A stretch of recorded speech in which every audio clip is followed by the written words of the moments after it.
Uyab sila since 2016. Unya giuli lang iyang uyab sa iyang hometown. Iyang nabalitaan nga minyo na sa lain. Ay, kaluoy. Og sorry. Ang hilak niya di matuki mga kapaglawom unsay iyang buhaton kini ang tagagpagtagad sa Dear Panibaya.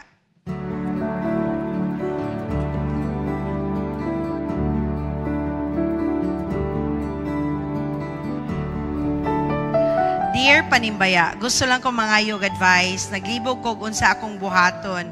Na ako uyab, og matawag na ako siya nga first love, since 2016, nag-inilhanay nami, og open ang among contact. Pero nagbulag mi last year, og nagbalik mi LDR among relationship.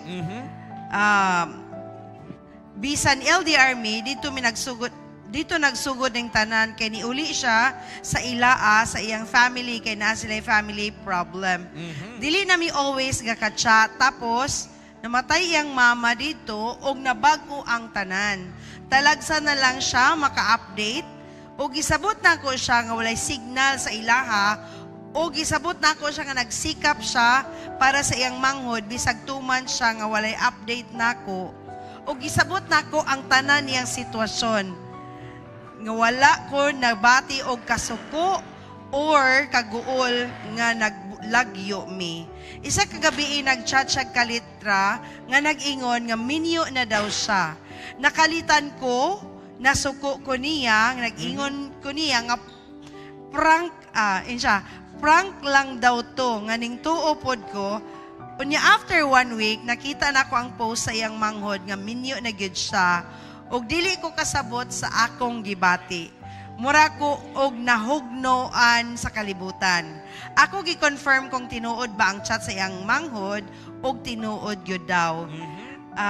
Iyang mismo manghod nakalitan po daw nga na minyo siya sa usa ka babae kay gipugos lang daw siya nga minyoon siya og nasakitan kaayo ko sa iyang gibuhat. Actually taas kaayo ang iyang problema mga kapaglaom, no? Pero the bottom line is na minyo og kalit ang iyang uyab, nag-LDR sila. Unya karon murag na ingon nga gipugos lang siya minyo. Mapugos ba ang pagkaminyo?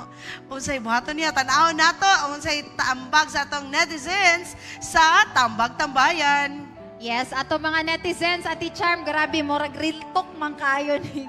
O sa based on experience or based on experience from other people, bitaw. Ang giingon ni Arian Oreta, siya nga move on og tanga week sabto na laki. Agoy, ingon po ni Nodge Contour, no, gwapa siguro kaayo maong nisugot, makigminyo, why klaro, kaklaro ana. Oh, klaro gyud nga, why klaro.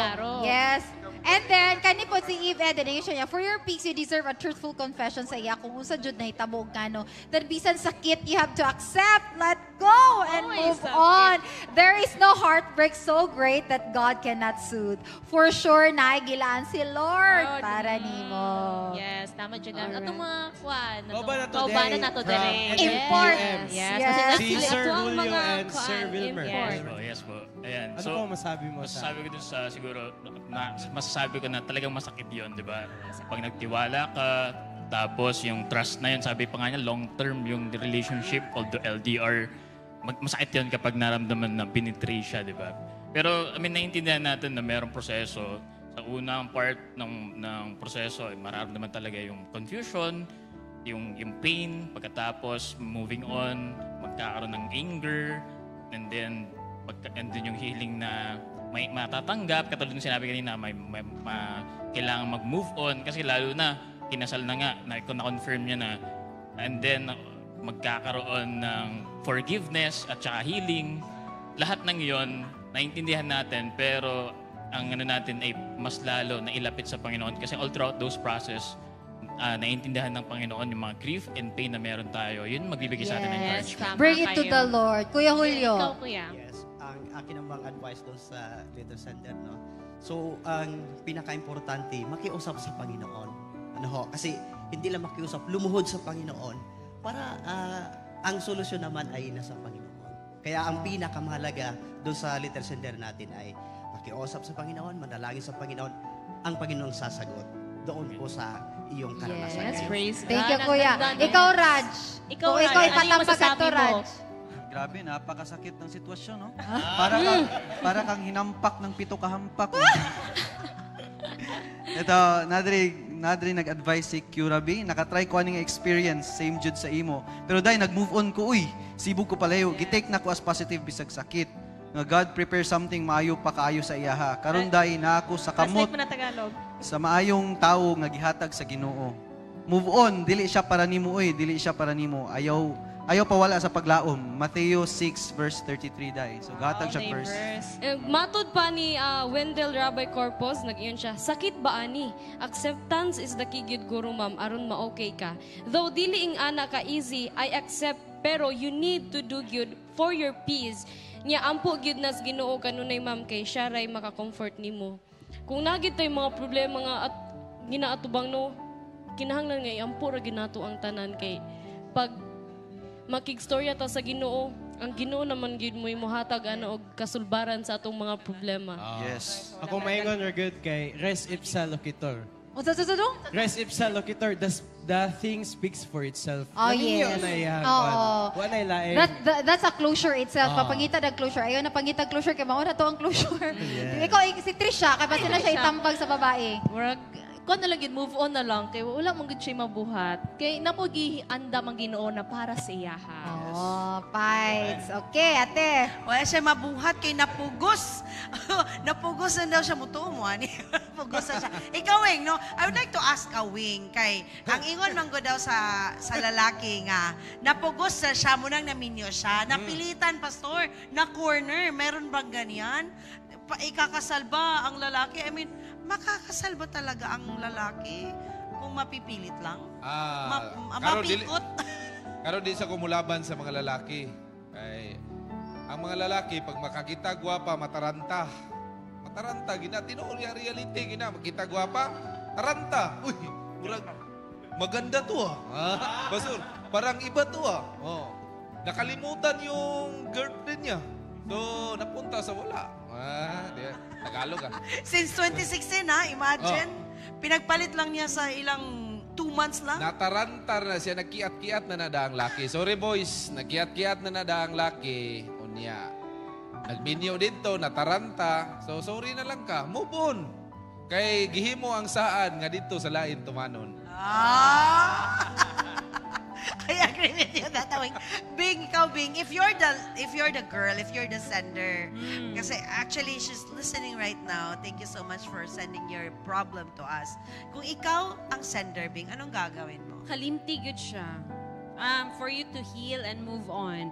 Kay kanang lakiha dili mo siya angay nga ikip uy. Walay bones. Oh, imagine nimo nga nasa to, di ba, for a while ilang relationship murag ka nang nagkalaay. I mean, ilang communication gamay na, I mean, Nag-LDR daw na sila. open, di ba? Kay murag daghag struggle ang lalaki tapos wala okay lang yang gisabot and eventually natingala na siya nga nagminyo na. Nataranta ka. Na-scam yun siya. Ano mo sa shotgun wedding? Mag-move on na gid siya. Dili, oy, kalimton ni mo yun ang Kalimtan laki ha, kay dili na siya angay i-appeal sa imong kinabuhi. So, he'll, para mag-move on po ka. Dili man siya dali-dali, no? Pero, I would really, as advice nga, kalimtan na mo siya. Yeah, And forgive that person, kanang laki ha, kay, para maka-move on po siya. Kay, Yeah, a lot of us are telling na we forget, we forgive, but the process is really hard. Sakit. I mean, siya. I've been Hilak heartbroken, no? siya. Ingon ba siya, grabe ang hilak. Kaya pinabiya sila kay years, o niya, gipagpalitan siya sa 2 months, kay napilit lang daw. Pero katong gingon ni Mote nga, katong, di ba sa to, naay uban nga, kung mag-heal ka or maghila ka na lang kay timeline nga, kani nga bulana or sa ba tuiga or kani nga year ako ning ihilak or certain months nga ako yun siyang ibuhos ang akong emosyon then stop it. Dapat I like dapat siya that. mo dool siya nga katong friend niya, lalaki babae nga katong mutambag siya gyud nga muunong siya. Katong mga friends. Friends, tunay friends. All right, Doc Bing. I wanna ask you, Doc, the process is really hard. It's difficult, especially sa mga bright nga babae. I don't know. Okay, ang mga bright nga babae, ang mga bright Hoy, ang mga bright nga babae bugo sa gugma. Yes. Agree. They're so blind that they cannot see the realities. Pero, sakto ba itong ipag-ingon, Doc? Okay, Doc. I would love to believe nga, tinodo lang relasyon. I mean, it was real. Kini manggong decisions to marry and not to marry, and especially in decisions nga pinakalit, it's multifactorial. Daghang nag-cause, ana, and nagamayng background nga, maybe the reason why the man chose. I mean, bisang pag-unsay rason nga nung naabot ka na nga decision, man, if you're listening right now, that is not an excuse. Why? Because it's a choice you made. Yes. But we have also to understand nga behind the choice are actually many factors that led you to that choice. On the other hand, sa babae, tama na. It's easy said and done. Tayo nga move on. I mean, that's easy. But hey, closure is very important. Unang-una, girl, if you're listening right now, establish that in yourself, hindi ikaw nagkamali. You trusted, and that's not wrong. You love, and that's not wrong. You were betrayed, and that's not right. Because betrayal will always be painful. And the more you trusted, the more the depth of hurt and betrayal you will. So, mo na siya. But Christ has actually modeled how we should respond to betrayal. Naalala nyo? When Peter, he asked, do you love me? 3 times. Do you love me? Do you love me? Tapos, ganon. But a good thing about Peter and Jesus, nagka-closure sila. Di ba? So, yun yung tanong ko kay Pastor kanina, Doc. Should she contact the guy and ask for a closure? Kasi in matters like this, lalo na sa babae, you'd always ask why. Saan ako nagkulang? Yes. Kaya nalabi na inon nga, mataranta. Hoy, nagkulang ba ako sa ganda? Yung matanaw na ni mo, Doc, ba? Ang gipuli sa imo nga. Ang gipuli, ito magbuhok niya siya, blande. Ito, Doc, continue, Doc. Maybe Pastor has also something to say. Well, sa akin naman, iniisip ko yung situation, no? Alam mo, Pastor. may mga times na may mga parang signs bago dumating yung decision ng lalaki. May mga signs. So, unfortunately, kapag nagmamahal ka, dinidisregard mo yung mga signs. Parang ayaw mong tanggapin. May sign na nga dito, ayaw mong tanggapin, Hanggang sa mabigla ka na lang. Bigla na lang nag-decide na siya na hindi na magpakasal sa akin. Pero yung pala, matagal ng maraming mga signs na dumating na hindi mo siya... Inignore mo lang siya. Ang nangyayari, nagiging mas masakit. Now, kung nung una pa lang ay, para pinag-usapan na, bakit may ganito? Ayaw mo na ba talaga sa akin? Di ibig sabihin, nakita na niya agad yung magiging outcome nung mangyayari. Pero tama yung sinabi ni Doc na ikaw ay ginawa ng hindi maganda. Okay? Ikaw ay tinalikuran nung lalaki. Masakit talaga yun. So, napaka-importante na pagtuunan natin ng pansin yung healing na natin ngayon kasi wala na tayong magawa. Hindi naman pwedeng sabihin na iwanan mo yan, ako ang anuhin mo. So, ang gagawin mo na ngayon, you step forward for healing. Time heal all wounds. So, talagang kailangan ay umpisahan mo na yung tanggapin. Marami yung nagsabi na tanggapin na lang. Pero tama rin naman sinabi mo, kailan may closure. Pero kung ayaw na ng lalaki, siyempre hindi na siya pupunta Ikaw close sa'yo. mo na lang Pwede ka naman mag-close mag-isa. Correct. No? So, ikaw na lang mag-close sa sarili mo. I listened to some experts this week ba. And there's one therapy they call narrative therapy. You take away yourself, tanggalin mo ang sarili mo sa narration, lalo na yung masakit, masalimuot. And that's how you see yourself. And kasi many of the things that we're going through, nag-change siya depending how we look at it. Agree, Doc. So, even sometimes, moabot yun sa, while it's spontaneous, no, kaning sakit, but if you take that for long, again, it's a choice that you carry that with you. So I really hope for healing, tama ka.